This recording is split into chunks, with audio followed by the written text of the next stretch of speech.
Sonia, what makes you feel the most vulnerable? When I cry in public.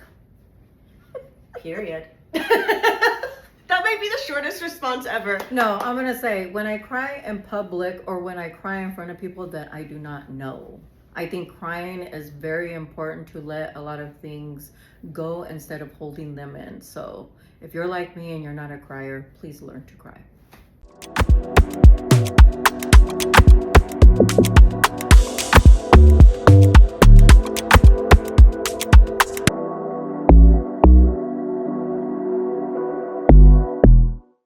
Hi. I feel so strange today. I was just telling Brandon this. I feel so strange. I think it's because I am just in a mode of defeat right now. Like it's not even any one thing in particular. It's just a lot of things at once layered on can feel overwhelming. Even down to like one of my good girlfriends, Marissa, who was on this podcast, is like so sick right now and she can't figure out what's going on. And like she literally can't keep food down. And like, I just like certain days, I know I'm all over the place with this intro right now, but I swear I'll come back to home. Certain days, it just feels like nothing is working. I did watch the Jimmy Kimmel monologue this morning, which made me feel better because he's a sweet baby angel and I love listening to him talk. And by the monologue, I should give some context because I'm not sure when this episode's going to come out because this just happened that Jimmy Kimmel got taken off TV and then like got put back on a political drama. But it made me feel a little bit better this morning. Anyway, he's going to come back home. Yeah, and I had a couple guests that got sick this week that we planned to film with that couldn't make it. And that's just always such a bummer because, like, you get excited and you make a plan. And, of course, there's nothing anyone can do. And, like, obviously no one wants to get sick and the person should rest. And it just is what it is. And so I was thinking about that last night and this morning. I was like, is the universe telling me to stop doing this podcast because like the guests couldn't make it and I had issue uploading a file that was supposed to go live today this morning and like spent hours working on it last night and I don't know, I just get in my head, but I guess that's what we do.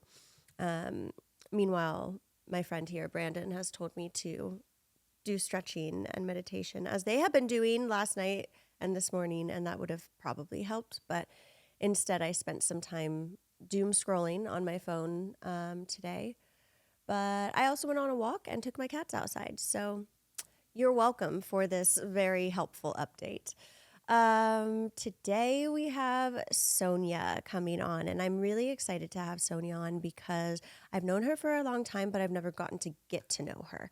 And this podcast is the perfect format for just that.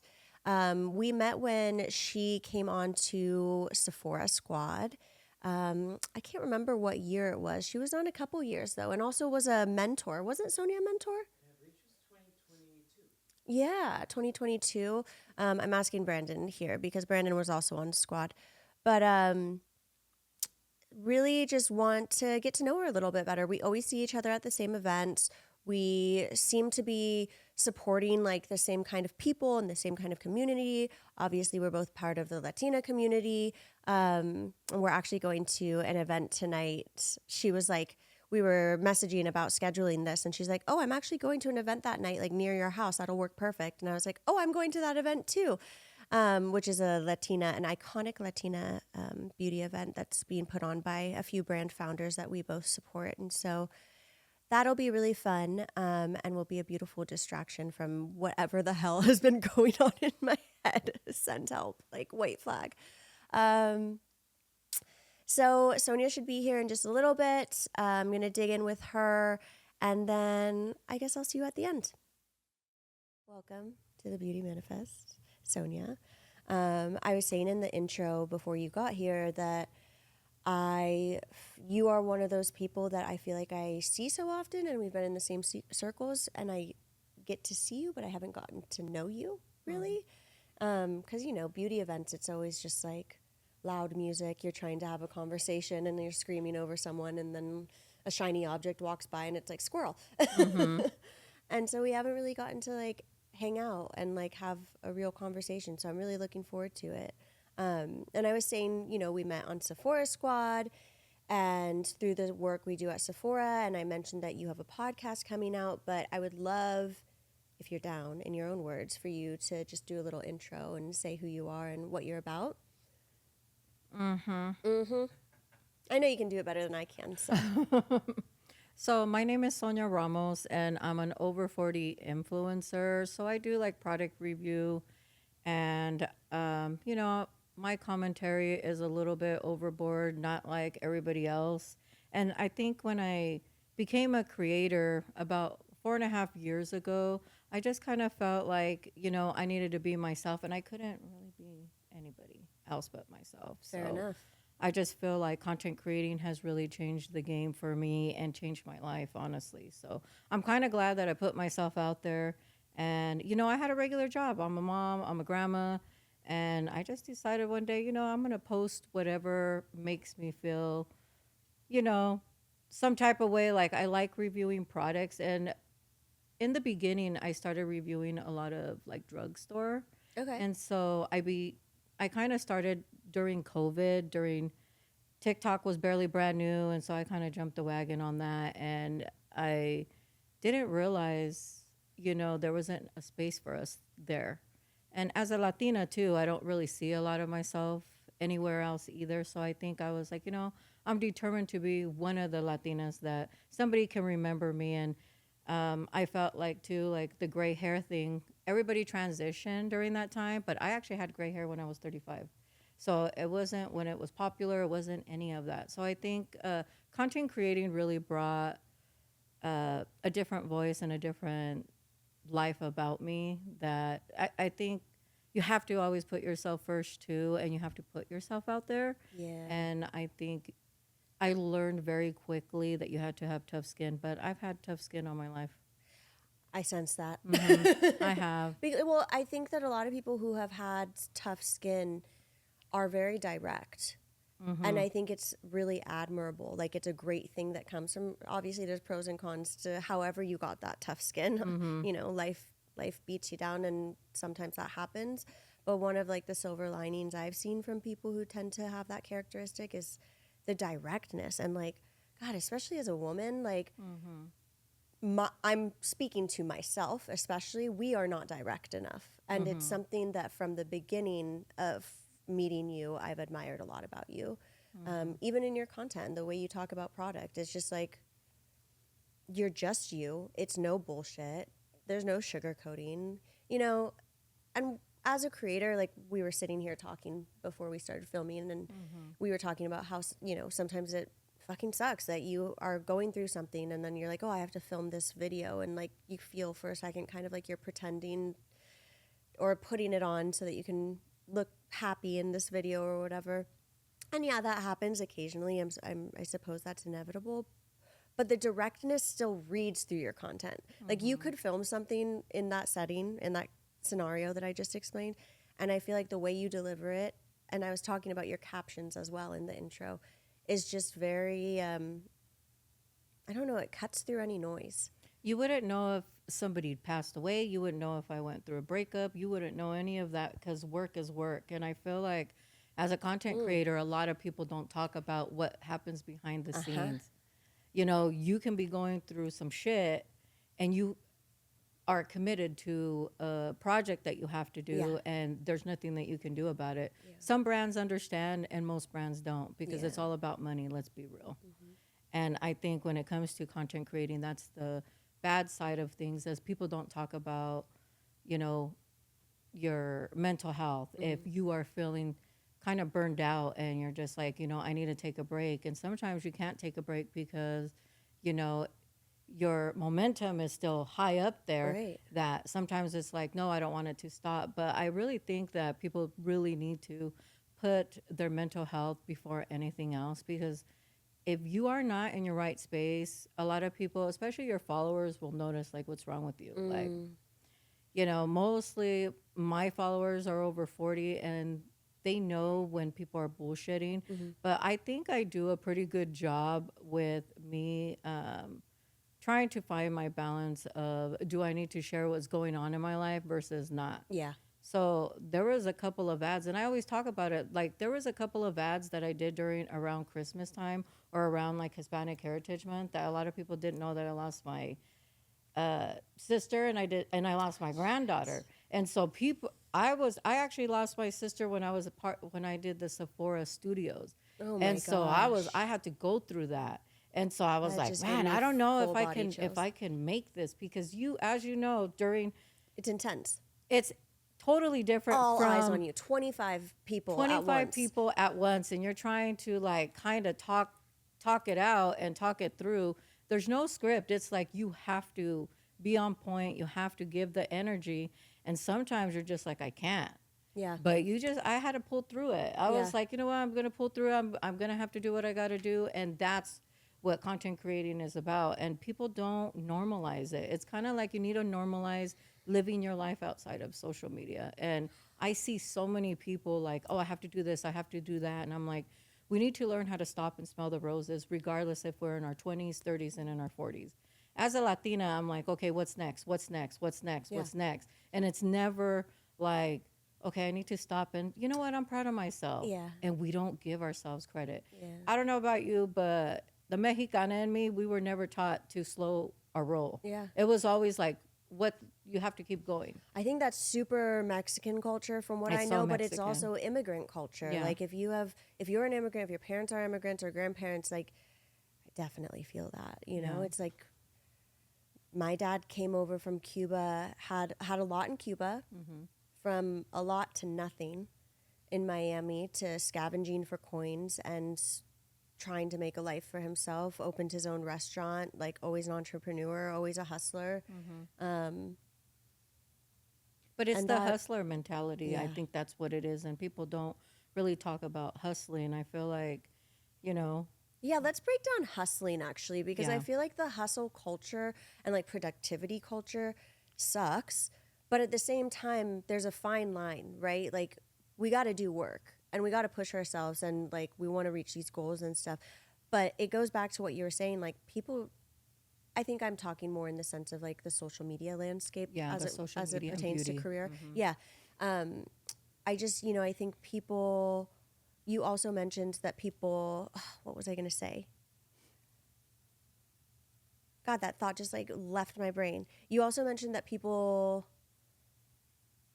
don't do a really good job of sharing what's going on. So like how with hustle culture, sharing ourselves and our mental health on social media, but then also managing brand campaigns, can it even be possible to come through authentically? I think you have to look at it in two ways. You have to look at it from you making money and you Yeah. losing money. Yeah, fair. So I think when it comes to hustling can be anything. It can be making money. It can be being your own manager, trying to get a brand deal.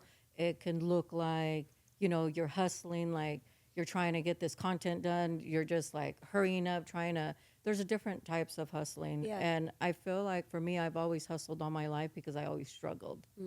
I was a teen mom. And so I lived by myself. I made sure that I went to school. I made sure a lot of things that I was trying to do right. But at the same time, you kind of were trying to figure out how to be a mom too, because you didn't have the proper tools to even be a mom at age 15. My God, and at let's that be point, real. how do you even have the time to take a step back and be present at all with yourself? Where Right. you're So talking it was about that? always like a hustle. Like Yeah. you're always like, Yeah. okay, now I don't have to worry about myself now. Now I have to worry about somebody else. Yeah. And then I'm kind of doing it by myself, living with somebody that I don't even know who this is. And here I am just struggling. So that's where the hustle comes from. There's a hustle when it comes to work ethic, and there's a hustle when it comes to the streets. Yeah. Those are two different things. Fair enough. And so I feel like people try to put them together and they're not the same. Yeah. Yeah, no, the hustle culture I feel like I'm referring to is like it's almost like the women boss lady, go, go, go stuff that feels so cringy. And it's not even that. A hustle is a hustle. And Yeah. I hear ya. I think if it's women empowerment, like, oh, I'm a boss bitch, I'm this, I'm that, that's what everybody wants to gravitate towards. But I don't want to be a boss bitch. I just want to be a regular bitch that just lives life Yeah. authentically, honestly. And I think most of the time when I meet people, a lot of people they don't live authentically. I can read somebody quickly. And it doesn't come from me judging or me criticizing. It's just the energy that people bring me. And lived experience. And when you see somebody that is like not confident within themselves, you recognize that because you've been in that space. And I think people really need to normalize not feeling good about themselves, not feeling okay. It's okay not to be okay. Yeah. And You I don't need also to fake it. you don't have to fake it to make it ever. And I think a lot of people do. Like, I have to fake it to make it until I get to the step where I feel like where I need to be, and you're never going to get that ever. Ever. There's no finish line. No, there's like not. I have reached so many of my goals that I had for myself, and none of them made me completely happy. Like, of course, I'm proud and excited. There is this level of like feeling accomplished for yourself, but like that's not what makes you happy. Like, I'm very much so peeling layers off of myself to figure out who I authentically am, and have been figuring that out honestly a lot in the public. Well, not that I have that big of a following, but in the public eye, since I became a Sephora Beauty Director and a public figure, that's kind of when my unraveling just began. So it's been really interesting. You talk about how we can share ourselves and what we're going through with our mental health on social media. I try on my platform, I do. But it can be hard because when you do, people then think that you're not okay or that you're crying out for help. So I always have to like really reiterate that.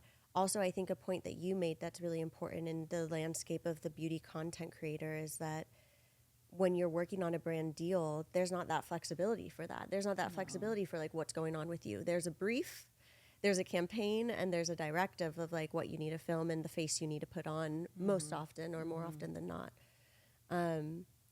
So yeah, I think the space makes it kind of hard to be authentically yourself when you're a content creator, unless you are really leaning into that on your personal platform. Yeah. I think sometimes people lose themselves too. Yeah. In it.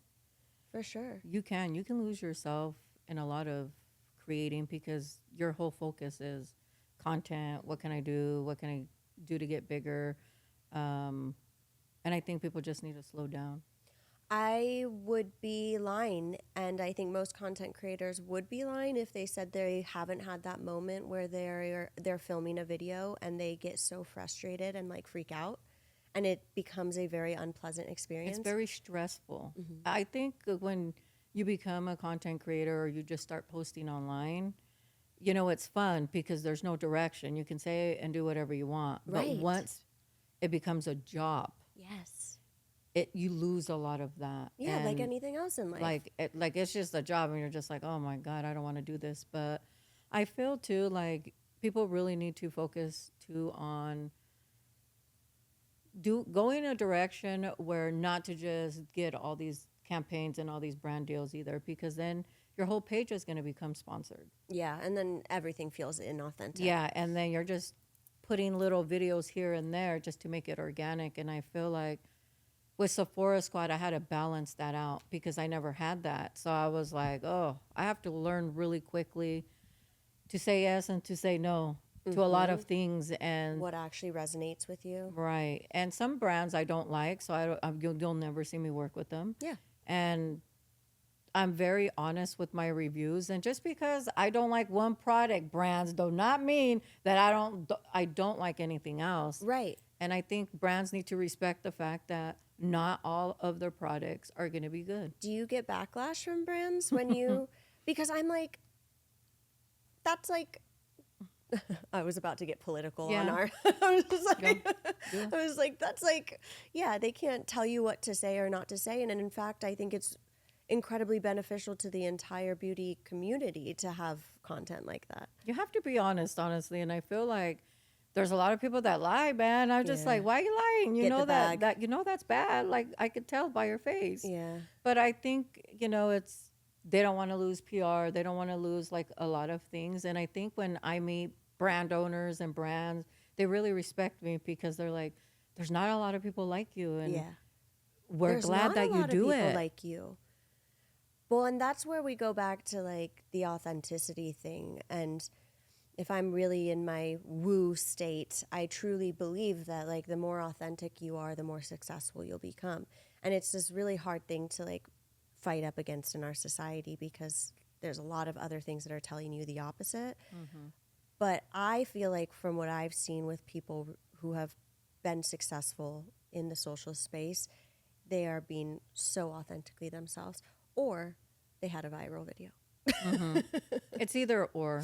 Yeah. And I think, if you want to be a content creator, you have to put in the work and you have to be consistent. Yeah. But you also have to bring something new to the table. You can't just go and look at somebody's Copycat. content and be a copycat. And there's so many people in this space that copy each other. Yeah. And it's kind of like recycled content and it's so boring that I don't even be watching a lot of people. That's why like when I see certain people, I'm like, hey, why aren't you posting? Like, I really like to see you. I like your eyeshadow looks. And Brandon. But that's what I'm saying. Like, you see a lot of things in people that they don't see in themselves. So sometimes I'd be like, Yeah. come over here. Yeah. Let me have a little pep talk with you. And sometimes people have pep talks with me too. They're like, Sonia, this is what you need to do. Yeah, that sounds like a good idea, but organically, that's not where I'm aligned at right now. I feel for me, like, I'm going to go back to reviewing because I feel like reviewing, Bring it back.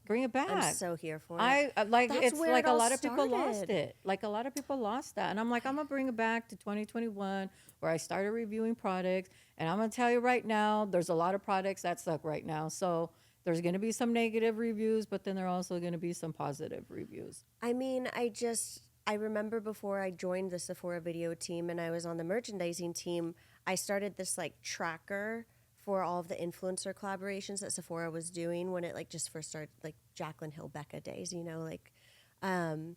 and as I was like looking at content, I noticed one of the biggest categories was reviewing negative reviews. And so when I came onto the video team, I brought that to them and I was like, this is one of the biggest categories. Like, why aren't we doing this? And it was very obvious. I was a newbie in the social space because they were like we're a retailer.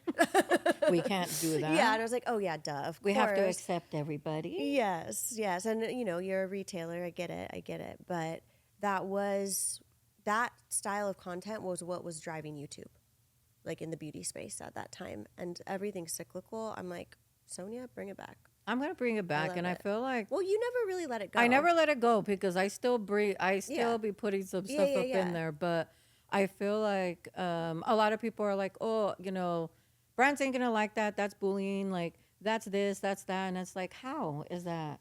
No. Any of that? Yeah. I'm actually giving you an opinion that my opinion matters. Number one, and number two, like, it's a review. Like, not all reviews are gonna be good. It's literally the same thing as people. Like, one of the things that I've really been wrapping my head around in the last couple of years in putting myself in front of a camera is not everyone's going to like me. And if everyone likes me, I'm doing something wrong because I'm not being who I am. And that's the same thing with the fucking product. It's like, I'm either your tea or not. Yeah. Like, you either like me or you don't. I really don't give a fuck if you like me or not, honestly. because you like yourself. I do. And I don't have control of what other people think of me or other people's opinions or what they say because Do you get a lot of opinions because you are more direct? I think I get a lot of opinions behind my back versus somebody telling me to my face. Yeah. They're not going to say That's anything. usually the case. Because I think, too, if you're going to tell me something negative, I'm going to tell you how I feel about you then. Mm-hmm. Because then you just gave me... That's true. Anyone who's going to say something to you will already know that you're going to say something because you're direct. You're not going to like... Okay, I'm going to tell you I'm going to tell you in a way that you're going to get mad. I ain't even going to cuss at you. And that's the beauty of things is that I cuss a lot, but then also when somebody comes for me, I don't even cuss. I'm very nonchalant and I will say something and they'll be like, ooh, you must have waited a minute for you to tell me that. But I'm very Cut witty. like a knife. I'm very witty. Yeah. And my comebacks are like my eyeliner. So very sharp. Hell yeah. Yeah, that was my comebacks are like my eyeliner is so much better than a knife. Yeah.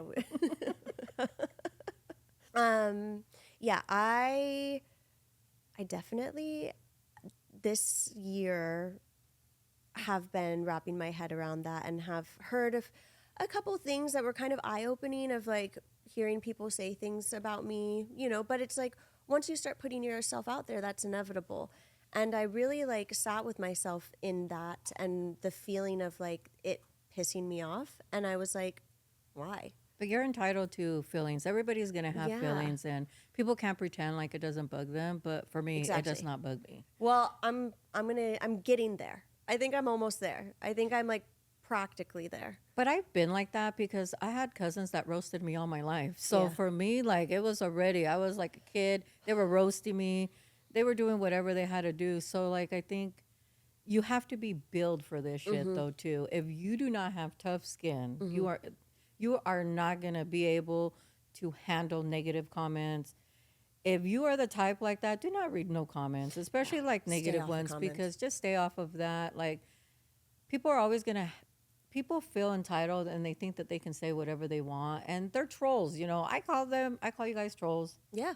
I think at the end of the day, you know, there was some things that were said about me, but I'm like, okay, yeah, I cuss a lot. Yeah, I'm very no filter. Yeah, that is me. Yeah, everything that you said is No true. problem. I'm a bitch. It is what it is, and I own that. And I think once you own your own shit, Yeah. and you're the worst critic of yourself anyway. So like, whatever you guys got to say about me is not even gonna bug me. Good for you. I appreciate it. I was like your worst nightmare growing up. I was people pleaser. Came from a lot of women in a lineage of just perfectionism and everything looking a certain way. And my God, in the last few years, I'm just like so fucking done with it. But I'm still peeling those layers, and like probably will be forever. So we'll see. I definitely don't see myself as much as a content creator, as much as I don't know what I am, if I can even label it, but maybe for that reason. Maybe I'll become more of one when I have tougher skin. No, I think there's layers to a lot of things, and you have to learn Yeah. and unlearn a lot of things that you seen in your household. I feel like Yeah, oh perfection, my God. perfection doesn't even exist. Perfection is a lie was my Perfect. yearbook quote. Yeah, it's I was a lie. already angsty about it. Right. I mean, I think a lot of people want to be perfect. Like they have to have the perfect skin, the body, and everything. I think once you get older, you hit for 40 years old, maybe, okay, maybe 42, 43. You start not having, let me think about this. You start not giving a fuck, but it's like amped up like 10 times. Like it just switches all of a sudden. I'm ready. I think for me, I was 15 not giving a shit, but then when I turned Good for 43, you. it really was like, I'm like, ooh, I need to slow my roll a little bit because Yeah, yeah, this is yeah. crazy. People ain't ready for me. You're like, maybe I could care a little Maybe bit more. maybe, but you know what I do that is when I'm around people, I know how to talk to people. Like I know that I can be a no filter with other people versus Sure. somebody. Yeah, yeah, yeah. And I have learned that because I was very cutthroat. Yeah. Like I treated everybody the same. Yeah. And I'm like, oh my God, maybe I shouldn't do that. So now that I'm older, You're I'm a reading lot more energy. nicer. I'm not as aggressive as I was before. Like, there's a lot of things that I have changed and that I have learned a lot about myself. And I'm like, oh yeah, I can't be doing that. Like, and also you become more sensitive. I never cried ever in my life until I hit 42, 43. I started crying. I became a grandparent. Like, there's just a lot of things in my life that Yeah. really changed that made me very sensitive. And I didn't like that about myself. I'm like, why am I a crying bitch? Why am I crying? What is this? But I felt like, because I was taught, like, don't cry. That means that you're not strong. That means this, that means that. And I have learned that it's the total opposite of that. So I'm always telling people, you need to, if you're going to cry, Yeah. cry, girl. Yeah. Stop holding them tears. yeah. Like, don't do it. It's more brave to feel it because Right. it sucks. Right. It fucking sucks. And it also is good because you're sitting in it. And you're not projecting it because you're processing it. You're not suppressing it and then like it coming out in shitty energy that you're putting at other But people. that's why a lot of women like me are very aggressive. That's why a lot of us have trauma. That's why a lot of us don't do a lot of things. We don't own our shit. We're not taking accountability for the shit that we do. You know, there's a lot of things that I did when I was younger that I'm like, damn, okay. Mm-hmm. And being a parent, you have to take accountability too. So if you weren't providing what your children needed and they're telling you as an adult, it's like, damn, you fucked up. Oh man, I'm sorry. That's all they need, actually. Yeah, They don't need all this, all of this. They just need, sorry, I didn't have the correct tools to be that parent for you. But here I am. I'm still learning and thriving. Yeah, good for you. Mm-hmm. I bet they appreciate that. I hope they appreciate that. Mm-hmm. Well, like, can we talk about baby Sonia coming up? Because you've talked about tough skin and talked about, Baby Sonia, you that's know, funny. like That's how you were cute. told you were a certain way, but like, not to use like mental health cheesy terminology, but like Yeah. your inner child, like connecting back to her because you're softening. It sounds like you have been Kinda softening. in a way. I'm not that soft, but I'm a little I soft feel like you. butter. I just feel like when I was growing up, I grew up with both of my parents. Then they separated, and I felt like Did there you was grow a up in space. LA? No, I'm actually from Washington State. I'm from a small town from Oh. Pasco, Washington, the 509. Shout Thank out. you. But I grew up with a whole bunch of women in my life, so I had a lot of tias there was like 8 or 9 of them. Wow. And I felt like that's who I seen. So I was just like, man, like my tias are strong. They're doing their thing. That's They cool. have their kids, their moms. Like, and I think for me, I was always very, very quiet. I was very shy. There was just a couple of things in my life that changed that direction of my life. I loved to read books. I loved to run. There was just like a lot of things in my life that I enjoyed. Yeah. But when I was like in 5th or 6th grade, something happened in my life, and SA came to play, and so it shifted my life. And so I just felt like with that shift, I was angry, I was yelling, like I was just acting out of control. Sure. And so I think You're that trying was to probably one of process. the reasons, right? That was one of the reasons why I became probably a teen mom so early, because I was sexually active. I wanted to be sexually active, and I wanted to know how that felt. Mm-hmm. And I think once I had sex, the first time I got pregnant, believe that. What? Yes, with my son Julian. That's Julian like something probably out of a doesn't know. movie. I know, but Julian doesn't know this, my son. Oh but my gosh. I think the time when that happened, I was like, man, my mom was like, "Are you gonna have your baby? Like, I'm not gonna take care of your baby." My mom was like tough, love. She's like, I'm not type doing of this vibe. again. I'm not. It's not my responsibility to. So she kind of molded me into somebody that I was like, oh, I can't depend on nobody. I have to do this. I have to do that. Hyper independent. Very, very. That's why I'm probably the way that I am. I don't need you. I don't need no help. Now that I'm older, I be asking for help now. Good. I'm like, Yeah. do you think you can do this for me? Good. Do you think you can do this? And they're like, man, Sonia, I can't believe like you're asking for help. Sometimes I don't, because I know most of the time, 98% I can do it, but that 2% is always like, oh, But even if you can do it, right. like sometimes that's the best time to ask for help because like you're really giving it to yourself. Yeah. So I think a lot of times too, like it goes both ways. It's either you become like this girl that just has sex with everybody, or you come enclosed. Especially when you get sexually assaulted or you get molested when you were a child. Yeah. And I think people don't talk about it. You really need to go to therapy for that. You also need to go to therapy for a lot of other things, because you go through things. I didn't have my dad either. And me and my dad have a really great relationship now, but for me, he wants a different relationship that I can give him.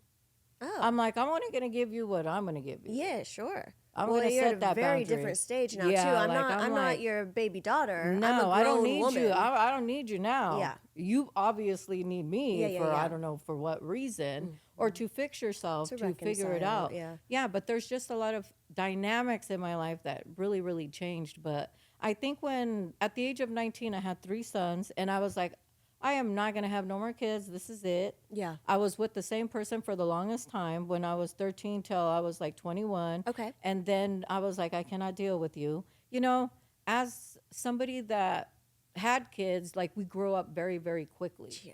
And so I feel like men don't. And so I was expecting this child to do a lot of things that women can do. Mm-hmm. And I'm not saying men can't do it. I'm just saying at the time, teenage kids cannot. Yeah. teenage boys, I should say. I was just watching a clip of Robbie Hoffman, who's a stand-up comedian, has a podcast. She's super badass and talking about talking to one. I think it was one of her employees. I don't even know. It was just a clip on social, but was interviewing his mom and just roasting him because his mom. He lives with his mom still. He's 29, and he was talking about her doing his underwear in the laundry and stuff. And Robbie was just. It was so good. It was just like, what is wrong with men? Right, like, you're but capable. but they it takes them a little bit longer to do a lot of things. I Yeah. see, because I Yeah. have 4 boys, so I can see it. You know what's up. I know what's up. I've had boys in my life this whole time, but I feel too like when I chose to get married, I didn't want to get married. I was like, I'm never gonna get married. Was that with your partner from 13? No. Okay. So me and him like split up. I was like 21. I was like kind of like in the mode of I need to get a job. I'm taking care of these kids. Sure. Like I'm not trying to worry about anything else. Like I think too, like when you're young too, you go through a lot of people cheating on you and doing all of that. And I was in a space where I'm like, I don't need anybody. I'm just going to take care of these kids. Like this is my priority. I'm not trying to worry about going to the club. I'm not trying to do any of that because I'm trying to be a responsible parent. And I met my ex-husband, when I was like 24, 25. Okay. And then we ended up having my youngest son. Okay. And that was it. I told him I ain't having no more kids because Yeah. I have four Respect. sons. Like I can't do it. Like And you've that's been it. doing it since you were 13. Yeah, I was like, I can't sit here and take care of another baby. I just cannot do it. So if you want to be with somebody else and get some kids, then you go ahead and you do that. I think when I was married, I had to learn how to, because it was always my way or the highway, and I was always super independent. Yeah, so that it was hyper very independent. hard. Those go 2 in 1. Yeah, it was very hard for me to like let go of a lot of things. It took me like 5 years to change my last name, okay? I respect that. When I tell you, it just because I was losing myself in the process of that. Once the kids got bigger, the kids were teenagers. Like I kind of was like living the same life. Like I would go to work, the kids would be home, I would cook, I would clean. Like that's how my life was for like a long time, like 15, 16, 17 years. And I felt like when I turned 42, I was like, I need something different in my life. This isn't where I need to be going. And I think too, you kind of have to tell that person like, you know what, it's not going to work out. Yeah. And you have to have that tough talk. And don't do it through text, though. Or don't do it on the phone. Did you do need it to through do it text? face-to-face. No, Okay, no. good. You have to do it face-to-face. I've known some people that do it through text. Like, they can't handle it. And it's like, if you Absolutely. can't handle that, then you Yeah. ain't ready. Like, Yeah. But I also always tell people, too, when you're ready to leave a relationship, you need to make sure, too, that you are ready to see them with somebody else. Because if you're not ready to see them with somebody else, then and you can't be a petty bitch either. You chose that. You have to be okay with that. You can't go back. I mean, if you choose to go back, why go back to something that you know that's not going to work out? And that's the hard part, You're too. punishing yourself. You're punishing yourself. Like if you're going to make that decision and have a hard time with it, you're punishing yourself twice. And then if you go back, you're punishing yourself a third time. Right. And so, like, when I separated, I moved over here. I didn't know anybody. I was like starting the Sephora squad. I was like, it was COVID time. I ended up getting COVID. I got was really, when you really moved sick. to LA? Yes. Holy A lot of people didn't know I was moly. like separated. This I was is going a through it. whole, like that was the beginning of a new era. Yes, a new era. You're Damn. revamping yourself. You're elevating yourself. And I think with elevation, you need some change. And that change could be tough too, because you're like, oh, did I make a right choice?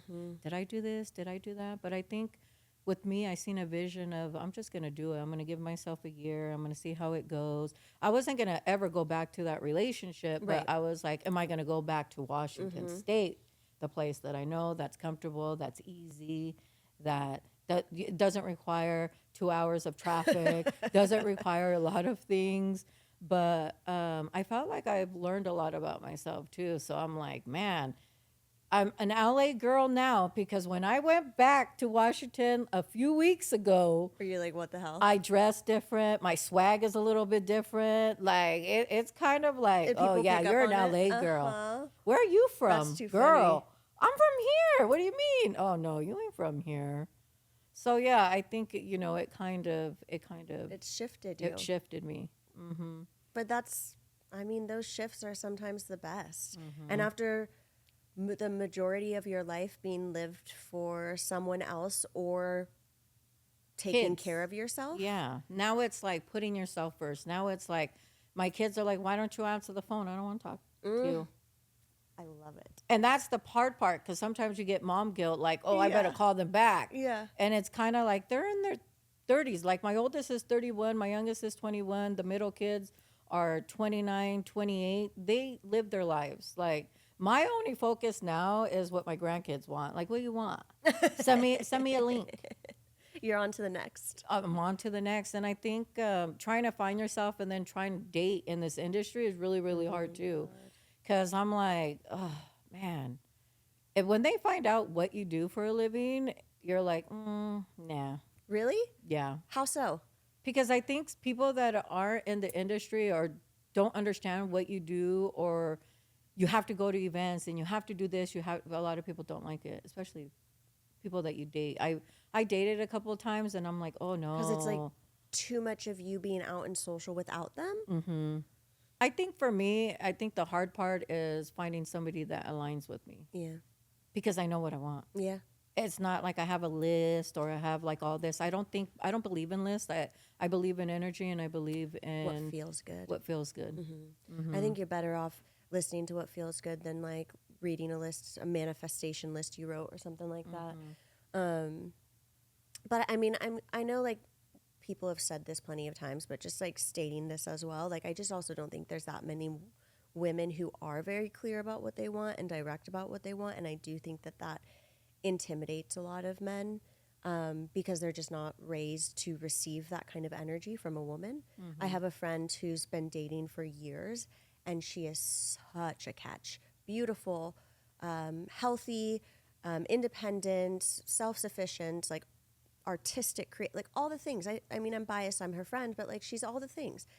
For years has been dating and like not even gotten close to finding someone that is willing to like take it on. But she's like, she's closer to 40 at this point, and she's put in the time on herself. She's like, I know what I want. Why would I can feel it right away when I'm spending time with someone, like yes or no. Yeah, that's the bad part. That's the bad part about people that are like that is that you're like, no, Right away. Yeah. right away. So I'm like, whatever. I'm getting better at that too, for sure, and feeling it more in my body. I'm like, oh, there's a reason why I feel like that when like they're around or whatever. Your body is what gives out the red flag, and most of us women, most of the time, we are like, you know what? Just pretend that I didn't see it, and I'm gonna see if this is gonna work out. Yeah.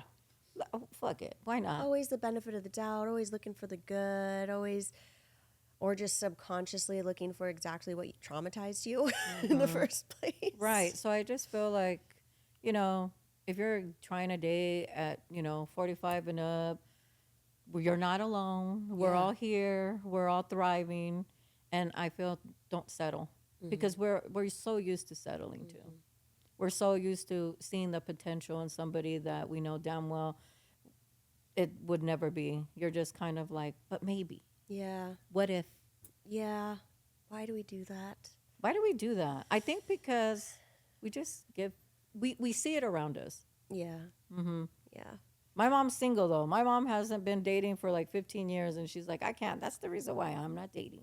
I mean, so much more growth happens when you're on your own. Growth, like, I feel like relationships, especially intimate relationships, I feel like are generally mirrors. Like, you learn about yourself, and when that lesson is over, oftentimes that relationship is over. Or maybe sometimes they can continue to be your mirror and you can grow together. But I feel, as someone who has been in almost entirely my adult life in monogamous relationships, that it certainly seems like you can grow faster independently.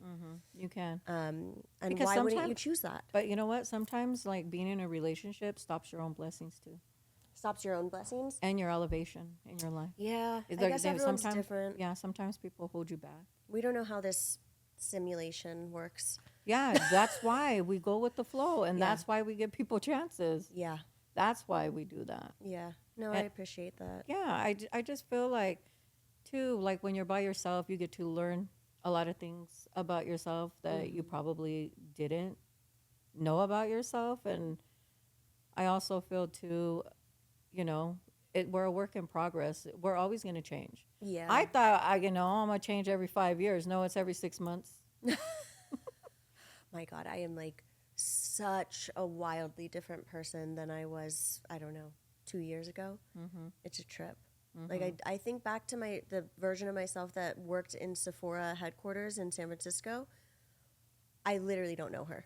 Like it seems like it's a movie. But that's the beauty of things. Wild. But that's the beauty of things. That's with life experiences. That's with, Yeah, it's just such a trip. yeah, I love it.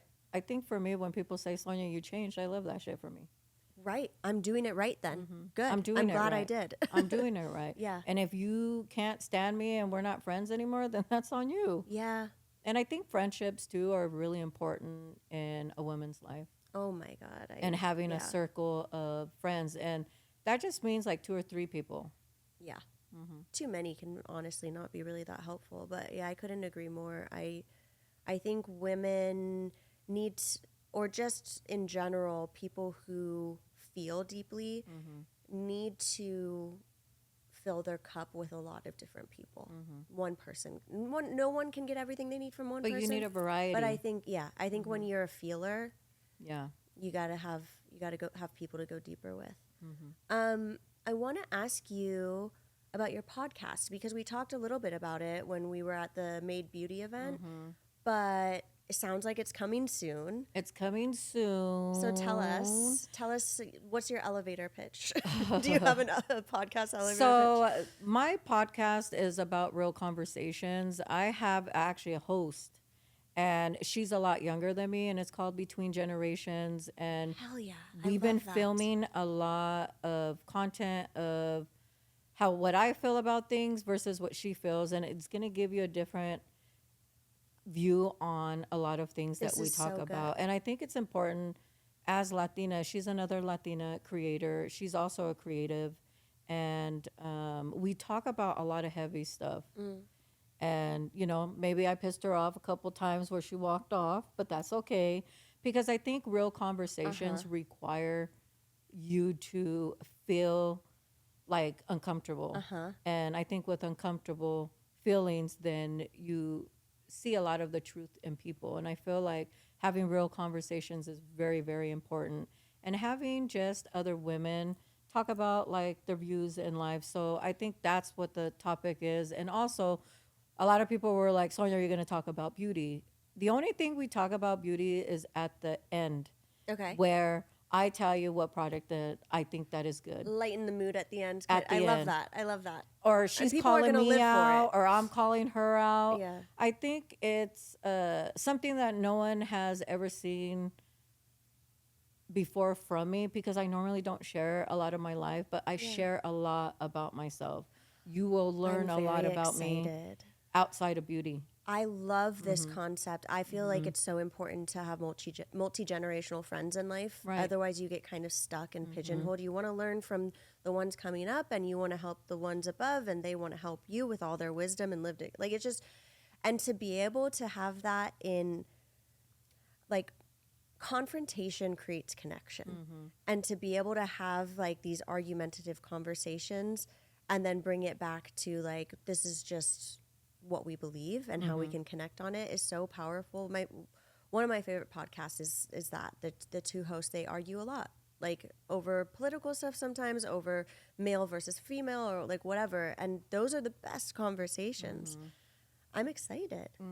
Yeah, I'm excited. Like it's almost time. People are like asking, and I'm like, I hope you guys don't think it's about beauty because it's not. Yeah, well, same here. I mean, we we talk about beauty a little bit, and definitely how beauty relates to mental health is like the main thing, but it's so much more of storytelling and people coming on and sharing themselves.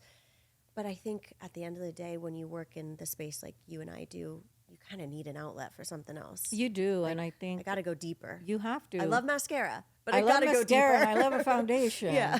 And I love to review, but there's other things besides that is more important too. Yeah. And I think, talking about aging and wrinkles and Yes. fine lines and Yeah. stuff like that, I think it's very important to make sure that women feel confident in their own skin at any age, because we're always changing and we're always elevating. I appreciate that so much because there's not a lot of people that I feel like I can look at for that kind of inspiration. And when you're in the beauty industry, especially, there's just more pressure and more all of that.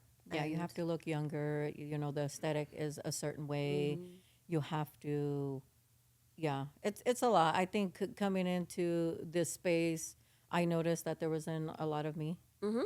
So even And when we we go needed to you. events, there's probably two of us Mm. most of the time, or maybe three or four. But I think it's very important that we are being seen and we are being heard in this industry. And I feel we're the ones with a lot of the dollar amount too, that we will go buy a Yeah. product that is for wrinkles and fine lines. And I stopped saying anti-aging because I feel like there's Same. no product that is ever going to be anti-aging. It also just ever. makes aging sound so horrible. Aging like- is beautiful. I think Yeah. aging gracefully, aging authentically, whatever you want to fucking Well, call it. my God, the older we get, the more comfortable we are in our skin. Like you're taught, like, so if I'm gonna get some lines because of that, the trade-off is well worth it. Like I feel better the older I get, and it's sometimes I have to sit back and be like, okay, that's easy to say. Like you're 33, like you still got some years, and I'm like, no, I stand by it. Like every year I get older, the more I feel like myself. Yeah. Well, you get comfortable in your own skin. Yeah. Peeling off all that bullshit that was put on you. Well, I am really looking forward to listening. And I, especially the episode where your co-host walks off because like I said, like confrontation is connection. It's so good. This flew by, but where can everyone find you? You can find me on TikTok or Instagram at officially Sonia Ramos, because I changed my last name and I'm I a single clocked that. woman. Love it. Yes, I got my last name back and I'm super happy about it. Love it. And then your podcast one more time. It's called Between Generations, and it's going to be on TikTok, YouTube, and it's going to be like this. We're going to do video and Such a all good of that, concept. and it's all about the Senora vibe. So I hope you guys enjoy it when you do see it when it comes out. But thank you so much for having Yeah, me. oh my God, thank you. Okay, so happy to get to know Sonia and just learn a little bit more about her. Like I said, we always are in the same conversations in the same groups at all these events. So to dig in a little bit with someone that you get to see all the time makes it the connection so much better. And she's a total badass. I'm so excited to see what she does with her podcast. You definitely need to give her a follow because her content is fire. She always has the best captions, I think. And I just really love how she's kind of like a straight shooter, says it how it is kind of woman. I appreciate her directness so much. And that really reads through her content. So find her on social. Hope you loved this episode. She and I are heading out to this iconic Latina event to go support some of our favorite founders in beauty and in jewelry. And it's gonna be a good night. I'm gonna come out of it more energized, and I'm pulling myself out of whatever rut that you all experienced in the intro to this episode that I was in. And then all the things to say at the end of the podcast. Please subscribe. Please like the episode. Please share. Please comment. Always let me know what you think, or if there's anything that you want me to talk about, a guest that you want to like put up as an option for me to look at. Yeah, and I'll see you next time.